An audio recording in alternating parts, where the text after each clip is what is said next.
হে hello everyone, আজকে তোমাদের সাথে শেয়ার করব কচুর রেসিপি। হ্যাঁ, কচুর ডান্টির রেসিপি। অনেকে কচু শাক খায়, আমিও খাই, কিন্তু আজকে আমি কচুর ডান্টির রেসিপিটা দেখাবো তোমাদের সাথে। পিঠালু টাইপের মতো করে দেখাবো। আমি কিন্তু অত ভালো করে জানি না, আমি আজকে মায়ের কাছ থেকে ফোন করে শুনে নিয়েছি। তো মা বললে এভাবে এভাবে করতে হয়। তবে আজকে কিন্তু নিরামিষ, মাছের মাথা হলে একটু বেশি জমে যেত, যেহেতু আজকে মাছের মাথা ছিল না, তো আমি এমনি নিরামিষভাবেই করে নিয়েছি। তো দেখো, কচুটা বানানোর জন্য প্রথমে খালি কড়াইতে কোনো তেল টেল ছাড়াই আগে কচু, লবণ আর একটু জল দিয়ে ঢেকে দিচ্ছি। এটা ভাপ দিয়ে নেব, তাছাড়া কিন্তু গলা চুলকবে। ভাপ দিয়ে যে জলটা বেরোবে সেই জলটা আমি ঝরিয়ে নেব। এরকম তোমাদের কাছে ঝাড়না এরকম থালা থাকলে বা গামলা থাকলে সেটার মধ্যে নিয়ে জলটা ঝরিয়ে নিবে। আমি গামলার মধ্যেই ঝরিয়ে নিচ্ছি জলটাকে, অনেকক্ষণ রেখে দিয়েছি যাতে করে সব জল বেরিয়ে যায়। তারপরে এদিকে চালের গুঁড়ো দেখো আমি পেস্ট করে নিচ্ছি। তার কারণ চালের গুঁড়োটা আগে পেস্ট করে নিচ্ছি, কারণ কড়াইতে যখন আমি কচুটা দিয়ে দিব তখন আর চালের গুঁড়োটা পেস্ট করার মতো সময় পাবো না, কারণ ওটা নাড়াচাড়া করতেই থাকবো। তারপরে কড়াইতে তেল দিয়ে দিলাম, শুকনো লঙ্কা, তারপরে তেজপাতা আর কয়েকটা গোটা জিরা ছেড়ে দিচ্ছি, আর এখন লাস্টে দিচ্ছি আদা। ব্যাস এই কয়টা জিনিসই ফোড়ন দিচ্ছি। এই কয়টা জিনিস ফোড়ন দিয়ে একটু ভালো করে ভেজে নিয়ে তার উপরে আমি লঙ্কা দিয়ে দেবো। যেহেতু আমি কচুটাকে আগেই সেদ্ধ করে নিয়েছি, তাই জন্য লঙ্কাটা আমি তেলের মধ্যে একটু ভেজে দেবো।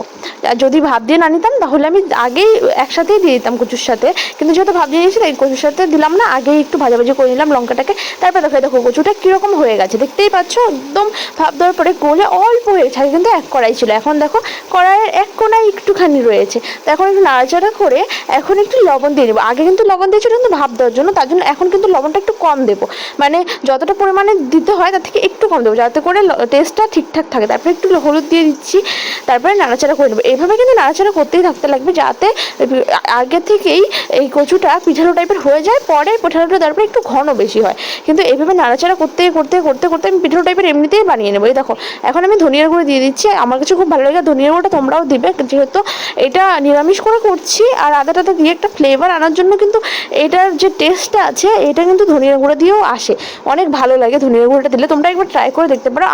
আমি অত গুছিয়ে বলতে পারি না, বাট তোমরা তো দেখতে পাচ্ছ, তোমরা দেখে একটু বুঝে নিও প্লিজ, একটু ভুল ত্রুটি হলে ক্ষমা করে দিও। আর এদিকে দেখো আমি চালের গুঁড়োটা কিন্তু দিয়ে দিচ্ছি। দেখো চালের গুঁড়োটা দেওয়ার পরে কি সুন্দর হয়ে যাচ্ছে, আরও আস্তে আস্তে মিক্স করতে করতে অনেক সুন্দর একদম মাখো মাখো হয়ে যাবে, একটু জেলি জেলি টাইপের হয়ে যাবে। দেখো এইটুকু আছে, এটুকু দিয়ে দিচ্ছি, জল দিয়ে একটু ধুয়ে দিয়ে দিলাম, কারণ দেখো তোমরা পরিমাণ মতো চালের গুঁড়ো দেবে। আমি কিন্তু এক মুঠেরও কম চাল ভিজিয়েছিলাম, সেইটুকুই একটু পাতলা করে পেস্ট করে নিয়েছি, আর একটু জলও দিচ্ছি সাথে, ওটার সাথে মিক্স করে।